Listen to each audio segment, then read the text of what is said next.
Hi US welcome back to our channel Dakshayani the singer. Present Dakshayani అయితే స్కూల్లో ఉంది. So నేను అందుకని ఈరోజు మా వారికి ఎంతో ఇష్టమైన సముద్రం చేపల పులుసు చేద్దామని ఈ వీడియో అయితే చేస్తున్నాను.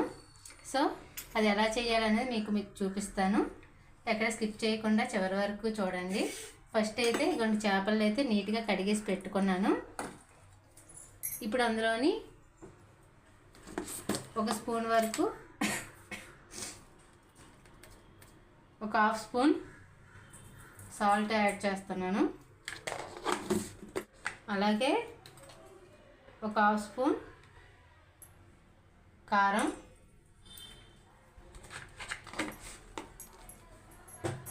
వేసి వాటిని స్పూన్ పెట్టి కలిపితే మళ్ళీ ఇరిగిపోతాయి కదా, అందుకని ఇలాగ చేస్తున్నాను అనమాట. పైకి కిందకి కుదుపుతున్నాను.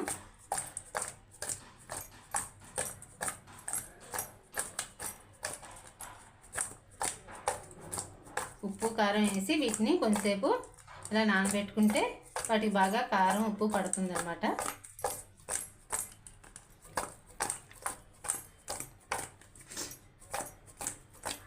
ఇదిగోండి, ఇప్పుడైతే నేను ఇలా రెడీ చేసి పెట్టుకున్నాను కదా వీటిని. ఇప్పుడు మసాలా అయితే రెడీ చేసుకుంటాను. మసాలాకు కావాల్సినవి ఏంటంటే 2 మీడియం సైజ్ ఆనియన్స్, ఒక 10-12 ఎల్లుండి రెబ్బలు, చిన్న అల్లం ముక్కకు ఒక 1 ఇంచ్ వరకు అల్లం, 2 టమాటా వేస్తున్నాను.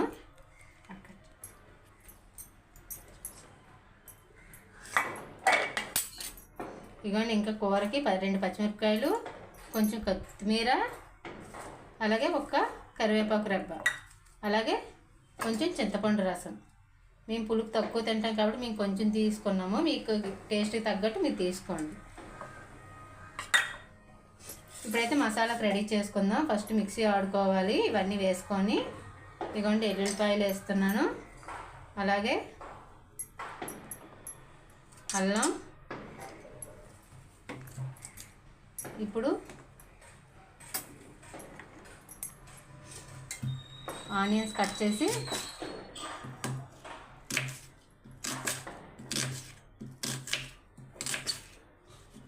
ఆనియన్స్ ఇలా పెద్ద పెద్ద ముక్కలు పేస్ట్ చేసేస్తాను కాబట్టి పెద్దవైనా పర్లేదు.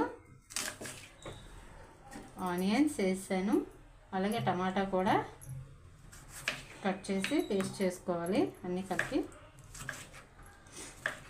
టమాటా కూడా వేసేస్తున్నాను. ఇందులో ఒక స్పెషల్ ఇంగ్రీడియంట్ చేస్తున్నాను మసాలాకి. మసాలా ఏంటంటే ఇదిగోండి ఈ పొడే. ఇది ఏ పొడి కాదు, మేము ఇంట్లో తయారు చేసుకున్న బిర్యానీ పొడి అన్నమాట. అంటే అన్ని ఇంగ్రీడియంట్స్ కలిసినవి, యాలకులు, లవంగాలు, దాల్చిన చెక్క, బిర్యానీ మసాలా అంతా కలిగి, అలాగే జీలకర్ర, ధనియాలు అన్నీ కలిసిన మిక్స్ చేసిన పొడి అనమాట. ఇది వేసుకుంటున్నాను. ఇది వేస్తే ఇంక వేరే మసాలా ఏమి వేయవసరం లేదు. వేరేగా స్పెషల్గా ధనియాల పొడి, జీలకర్ర కూడా అవేమి వేయవసరం లేదు. సో అదొక్కటే వేసుకుంటాను, ఇంకేం వేయను. ఇప్పుడు దీన్ని మిక్సీ పట్టుకుంటాను. మిక్సీ పట్టుకొని ఇలా పేస్ట్లా చేసుకున్న, ఏం వాటర్ ఏమి యాడ్ చేయవసరం లేదు. టమాటాలోనే వాటర్ ఉంటుంది కాబట్టి ఏం వాటర్ ఏమి వేయలేదు. వీటిని ఇలా మెత్తగా గ్రైండ్ చేసుకున్నాను. ఇప్పుడు స్టవ్ మీద కడాయి పెట్టుకొని వెడల్పాటి పెట్టుకోవాలి. స్టవ్ ఆన్ చేసుకొని ఇదిగోండి ఆయిల్ అయితే పోస్తున్నాను.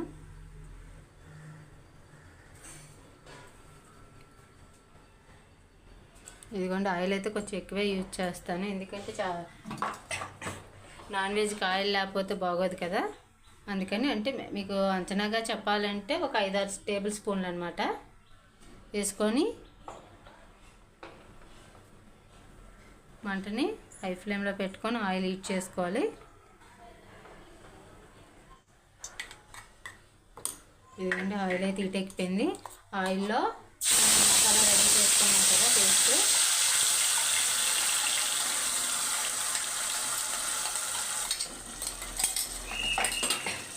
దీన్ని బాగా ఫ్రై చేయాలి.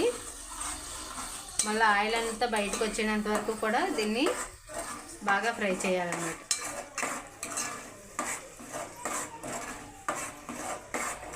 అలా కలుపుతూ ఉండాలి, అడుగు పట్టకుండా. మంటని హై ఫ్లేమ్లోనే పెట్టుకొని కలుపుతూ ఉంటే తొందరగా అయిపోద్ది.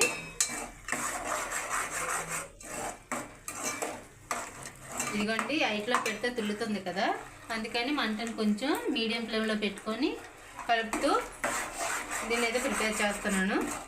ఇది మళ్ళీ దగ్గరికి అయినంత వరకు మళ్ళీ ఆయిల్ అనేది బయటకు తేలి రావాలి.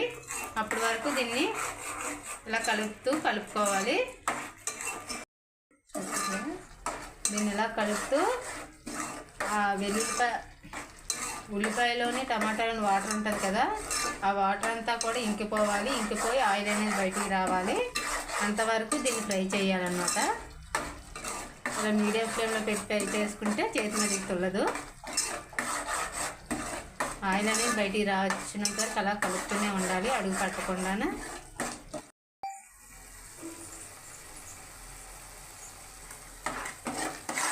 ఇదిగోండి ఆయిల్ అయితే లైట్గా తేలుతుంది బయటికి.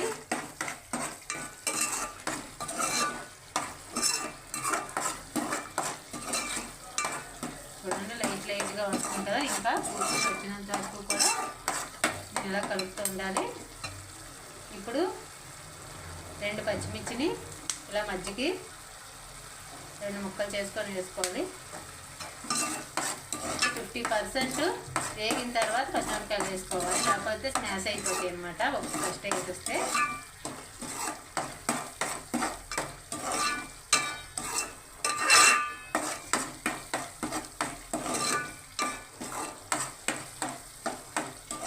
ఆయిల్ తింటుంది కదా,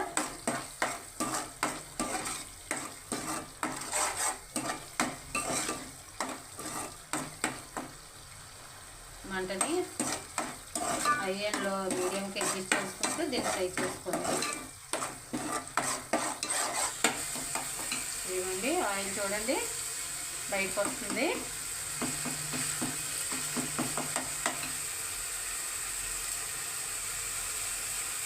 ఇప్పుడు ఇందులో ఒక రెబ్బ కరివేపాకు యాడ్ చేసుకోవాలి.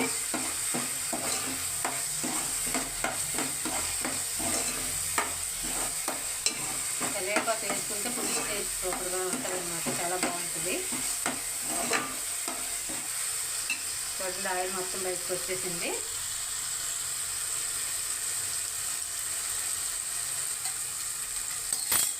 ఇవ్వండి ఇంకా కదా కలుపు పడుతుందంటే ఆయిల్ మొత్తం బయటకు వచ్చేసి స్మూత్గా వేగిపోయినట్టేది.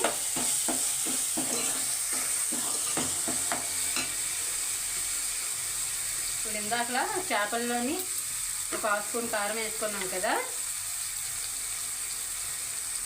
మరో 1/2 టీ స్పూన్ ఈ పేస్ట్లోని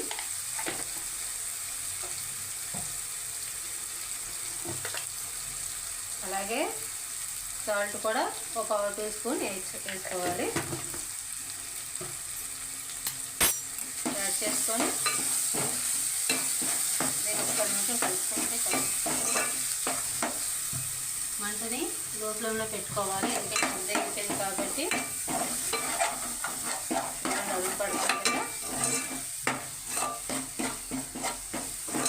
అందుకే మంటని లో ఫ్లేమ్లోకి అడ్జస్ట్ చేసుకొని దీన్ని 1 నిమిషం కారం అది వేసాం కదా, ఇలా వేపితే కారం అంటే మంచి కలర్ అనేది వస్తుంది అన్నమాట పులుసు. సో దీన్ని 1 నిమిషం ఇలా ఫ్రై చేసుకోవాలి. ఇప్పుడు ఇలా ఫ్రై చేసుకున్నాం కదా, ఇందులోకి మనం తీసుకున్న చేపలు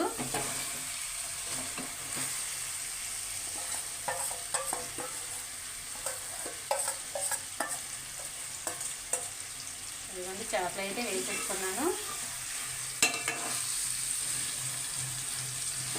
చేపలు వేసుకొని మామూలు మెల్లిగా స్లోగా కలుపుకోవాలి, లేకపోతే ఇడిపోతాయి. సో మెల్లిగా ఆ పేస్ట్ అనేది చేపల మీదకి వచ్చినట్టు లైట్గా కలుపుకోవాలి, స్లోగా కలుపుకోవాలి.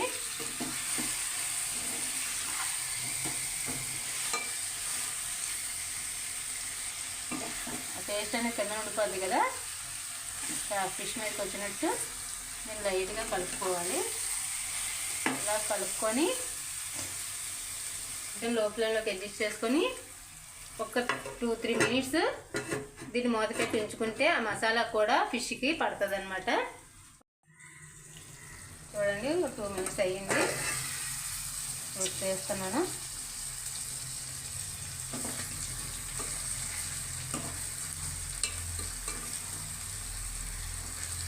అలా కొంచెం లైట్గా ఇచ్చేసుకొని ఇప్పుడు అందులోకి మనం ముందుగా తీసుకున్న చింతపండు రసం ఉంది కదా, నేనైతే ఒక 100 గ్రామ్స్ చింతపండు అయితే తీసుకున్నాను. ఆ చింతపండు రసాన్ని అయితే వేస్తున్నాను.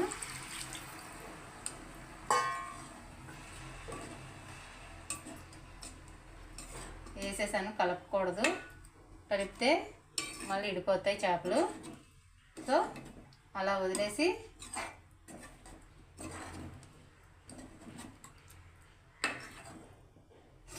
మంటని హై ఫ్లేమ్లోకి అడ్జస్ట్ చేసుకొని ఒక 5 to 8 మినిట్స్ దాటిని కుక్ చేసుకోవాలి. ఇందులోని కొంచెం మూత తీసుకొని చూసుకోవాలి. చూడండి ఎలా ఉడుకుతున్నాయో. మంచి స్మెల్ అయితే వస్తుంది, అందుకే కలపకూడదని చెప్పాను. ఇప్పుడు చేపలు వాటంతటవే పైకి తేలిపోతాయి ఉడుకుతున్నప్పుడు. ఇదిగోండి లైట్గా ఇప్పుడు చిన్నది కలుపుకోవచ్చు. ఎక్కువగా కలపకూడదు, ఓన్లీ లైట్గా. మనకు కావలిస్తే ఇప్పుడు ఉప్పు చూసి అడ్జస్ట్ చేసుకోవచ్చు.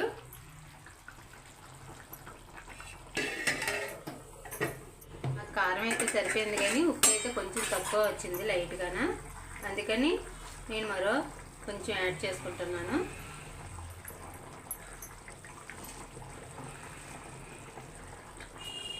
ఇదిగోండి,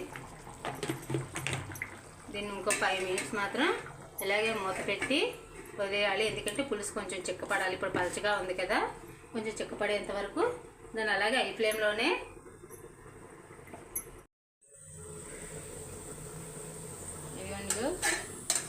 ఒకసారి మూత తీసి చూసుకుందాం పులుసు ఎంతవరకు వచ్చింది అనేది. ఇదిగోండి ఇలా చూస్తే తెలుస్తుంది. మనం వేసిందో పలచగా ఉండేటప్పుడు వేసాం కదా, చిక్కగా అయ్యిందా లేదా చూసుకోవాలి. ఇదిగోండి ఇంకొంచెం పలచగా ఉంది. ఇంకొక నిమిషం దీన్ని ఉడకనిస్తే సరిపోతుంది, ఎక్కువసేపు అవసరం లేదు. మనం వేసిన ఆయిల్ కూడా చుట్టూ వస్తుంది. చూడండి చుట్టూ తేలుతుంది. ఇదిగోండి ఆయిల్ చూసారా, ఇలా రావాలన్నమాట. ఇప్పుడు మనం ఇంకొక 1 మినిట్లో కట్టేస్తాం కాబట్టి ఇప్పుడు కొత్తిమీర అనేది యాడ్ చేసుకోవాలి. ఇదిగోండి కొత్తిమీర అనేది యాడ్ చేసుకోవాలి.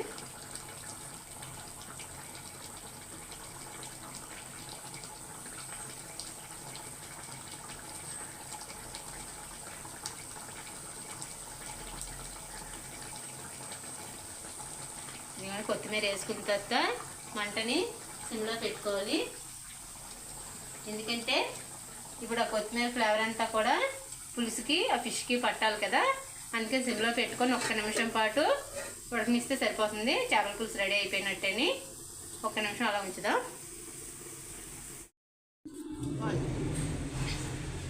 1 మినిట్ అయిపోయింది. చూద్దాం ఇప్పుడు ఎలాగైందో చేపల పులుసు. చూడండి చిక్కబడ్డది ఇందాకల కన్నా. చేపల పులుసు రెడీ అయిపోయింది. చూసారు ఆయిల్ కూడా ఎలా తేలిందో, ఇలా తేలాలన్నమాట. ఇప్పుడైతే మనం స్టవ్ ఆఫ్ చేసుకొని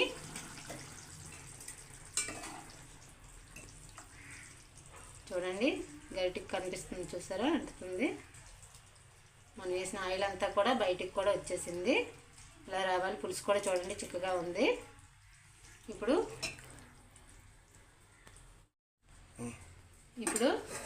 మనం ఈ చేపల కర్రీని సర్వింగ్ బౌల్లోకి సర్వ్ చేసుకుందాం.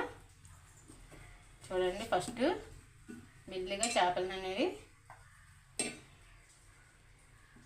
ఒక్కొక్క చేపని తీసి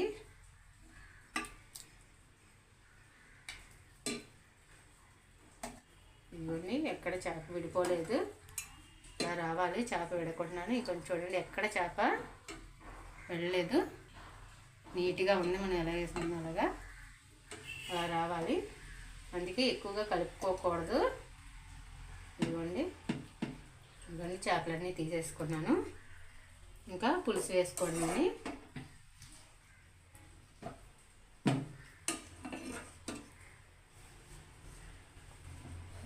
పులుసు అయితే పోసేసుకుంటున్నాను.